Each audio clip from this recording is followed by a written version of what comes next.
നമസ്കാരം. ഇത് American diabetes association 72ാമത് convention ഫിലാഡൽഫിയയിൽ നടക്കുന്നു. ലോകത്തെ ഏറ്റവും ബൃഹത്തായ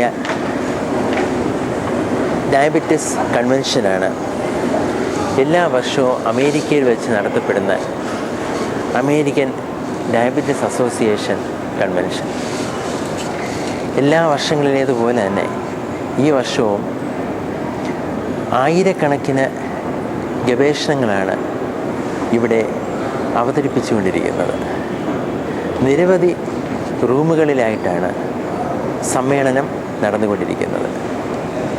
ലോകമെമ്പാടു നിന്നും 15,000-ലേറെ പ്രമേഹ ചികിത്സകരും ഗവേഷകരും ഇവിടെ വന്നു ചേർന്നിട്ടുണ്ട്. ഈ മാസത്തെ ജെംസ് വീഡിയോ ചർച്ച ചെയ്യുവാൻ പോകുന്നത് അമേരിക്കൻ ഡയബറ്റിസ് അസോസിയേഷനിൽ 2012 നടന്ന ചില പ്രധാന പ്രബന്ധ അവതരണങ്ങളെക്കുറിച്ചാണ്. ഔട്ട്കം റിഡക്ഷൻസ് വിത്ത് initial glargine intervention origin trial ഏവരും വർഷങ്ങളായിട്ട് കാത്തിരുന്ന ഒരു പഠനമായിരുന്നു. അത് ഇവിടെ അമേരിക്കൻ ഡയബറ്റിസ് അസോസിയേഷനിൽ അവതരിപ്പിച്ചു. വളരെ രസകരമായിരുന്നു, കാത്തിരുന്നത് പോലെ തന്നെ ആശാവഹമായിരുന്നു.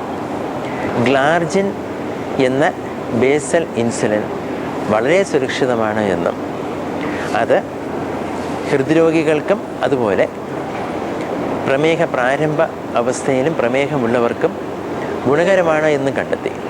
പക്ഷേ ആ കണ്ടെത്തലിൽ ഏറ്റവും പ്രതീക്ഷയേകുന്നത് അല്ലെങ്കിൽ ഏറ്റവും ആശ്വാസമേകുന്ന ഒരു കണ്ടെത്തൽ ഗ്ലാർജിൻ അല്ലെങ്കിൽ ലാൻഡസ് ഒരു കാരണവശാലും ക്യാൻസർ ഉണ്ടാക്കുന്നില്ല എന്നാണ്. കഴിഞ്ഞ കുറച്ച് വർഷങ്ങളായിട്ട് ഈ ഒരു ആശങ്ക പലർക്കും ഉണ്ടായിരുന്നു. പക്ഷേ ഒരു സത്യം ഒന്നുകൂടി ഉറപ്പാക്കാവുന്നതാണ്. മരുന്നുകളല്ല പ്രമേഹ രോഗികൾക്ക് ക്യാൻസർ വർദ്ധിപ്പിക്കുന്നത്. അത് പ്രമേഹവും അതോടൊപ്പമുള്ള അമിതവണ്ണവും ഇൻസുലിൻ റെസിസ്റ്റൻസുമാണ്. മറ്റൊരു പ്രധാന സ്റ്റഡി ഇവിടെ അവതരിപ്പിക്കപ്പെടുകയുണ്ടായത് ടുഡേ എന്ന് പറയുന്ന ഒരു ട്രയലായിരുന്നു. വളരെ പ്രധാനപ്പെട്ട ഒരു ട്രയൽ. സുനിത, ടുഡേ എന്തായിരുന്നു? Treatment options for type 2 diabetes in adolescents and youth. Treatment options for type 2 diabetes in adolescents and youth. ഇപ്പോൾ വളരെ പ്രധാനപ്പെട്ട ഒരു മേഖലയാണ് കുഞ്ഞുങ്ങളിലെ ടൈപ്പ് 2 പ്രമേഹ രോഗം. ടുഡേ സ്റ്റഡിയിൽ 10 മുതൽ 17 വയസ്സ് വരെ പ്രായമുള്ള കുഞ്ഞുങ്ങളെയാണ് ഉൾപ്പെടുത്തിയത്. കുഞ്ഞുങ്ങൾക്ക് മെറ്റ്ഫോമിൻ, പ്രോസിഗ്ലിറ്റസോൺ, ഇൻസുലിൻ ഇതൊക്കെ കൊടുക്കുന്നതിലൂടെ ചികിത്സ വിജയകരമാകുന്നു എന്ന് കണ്ടെത്തി. മെറ്റ്ഫോമിൻ തന്നെ ബഹുഭൂരിപക്ഷം കുഞ്ഞുങ്ങൾക്കും ടൈപ്പ് 2 പ്രമേഹം ചികിത്സിക്കുന്നതിന് ഗുണകരമാണ് എന്ന് കണ്ടെത്തി. പക്ഷേ ഈ കണ്ടെത്തൽ അത്ര സന്തോഷകരമായ ഒന്നായിരുന്നില്ല. കാരണം കുഞ്ഞുങ്ങളിലെ ടൈപ്പ് 2 ഡയബറ്റീസ് ഒരുപാട് വർദ്ധിക്കുന്നു എന്നൊരു സത്യം. 2, ചികിത്സ അത്ര എളുപ്പമല്ല എന്ന മറ്റൊരു കണ്ടെത്തൽ. 3, 1 കുഞ്ഞുങ്ങൾക്കും രക്തസമ്മർദ്ദം വർദ്ധിക്കുവാൻ തുടങ്ങി. അതുപോലെ വൃക്കയിൽ രോഗം വരുവാനും തുടങ്ങി. ടുഡേയിൽ നിന്ന് നാം പഠിച്ച പാഠം അല്ലെങ്കിൽ പഠിക്കേണ്ട പാഠം ഇത്രയേ ഉള്ളൂ. കുഞ്ഞുങ്ങളിലും ടൈപ്പ് 2 ഡയബറ്റിസ് വർദ്ധിക്കുകയാണ്. പക്ഷേ മുതിർന്നവരിൽ വന്നെത്തുന്നതിനേക്കാളും വളരെ മുൻപ് തന്നെ കുഞ്ഞുങ്ങളിൽ പ്രമേഹം വരുത്തി തീർക്കുന്ന ഗുരുതര അനുബന്ധ രോഗങ്ങൾ വന്നുപെടുകയാണ്. ഇത് ലോകം മുഴുവൻ കാണുന്നൊരു പ്രവണതയാണ്. കുഞ്ഞുങ്ങളിൽ അമിതവണ്ണം ഒഴിവാക്കുന്നത് വഴി, അവരെ കൂടുതൽ പ്ലേ ഗ്രൗണ്ടിലൊക്കെ കളിക്കുവാൻ അനുവദിക്കുന്നത് വഴി ടൈപ്പ് 2 ഡയബറ്റീസ് നമുക്ക് ഒഴിവാക്കുവാനും ഫലപ്രദമായിട്ട് ചികിത്സിച്ച് ഒരുപക്ഷെ ഭേദപ്പെടുത്തുവാനും സാധിക്കും.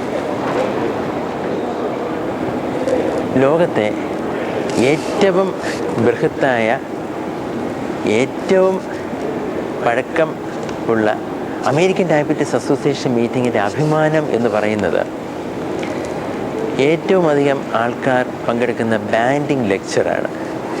ഈ വർഷം ബാൻഡിംഗ് ലെക്ചർ നടത്തിയത് ഡോക്ടർ ബ്രൂസ് എം സ്പീഗൽമാൻ ആയിരുന്നു. അദ്ദേഹത്തിൻ്റെ കണ്ടെത്തലായ ഐറിസിൻ എന്ന ഹോർമോൺ ഇൻസുലിൻ എന്ന ഹോർമോൺ പോലെ തന്നെ ഗ്ലൂക്കോസ് മെറ്റബോളിസത്തെ സ്വാധീനിക്കുന്ന ഒന്നാണ്. FC ഐറിസിൻ ഇഞ്ചക്ഷനായിട്ട് പരീക്ഷണത്തിന് കൊടുക്കുമ്പോൾ രക്തത്തിലെ പഞ്ചസാര കുറയുന്നതായിട്ടും മറ്റനേകം ഗുണകരമായ വ്യതിയാനങ്ങൾ, പ്രധാനമായിട്ടും വൈറ്റ് ഫാറ്റ് ബ്രൗൺ ഫാറ്റായിട്ട് മാറുകയും അങ്ങനെ പല പല പരിവർത്തനങ്ങൾ സംഭവിക്കുന്നതായി അദ്ദേഹം കണ്ടെത്തി. സമീപ ഭാവിയിൽ തന്നെ ഇത് മറ്റൊരു ചികിത്സോപാധിയായിട്ട് മാറുവാനും സാധ്യതയുണ്ട്. ബീജ് ഫാറ്റ് എന്ന ഫാറ്റിൻ്റെ ഒരു പുതിയ ഘടകത്തെക്കുറിച്ചും അദ്ദേഹം വിശദമായി തന്നെ സംസാരിച്ചു.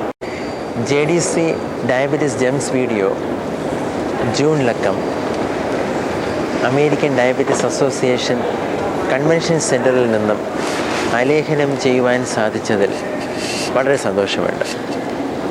ഞങ്ങളുടെ പ്രിയപ്പെട്ട എല്ലാ സുഹൃത്തുക്കൾക്കും സഹോദരങ്ങൾക്കും ഒന്നുകൂടി നന്ദി പറഞ്ഞുകൊണ്ട് നമസ്കാരം.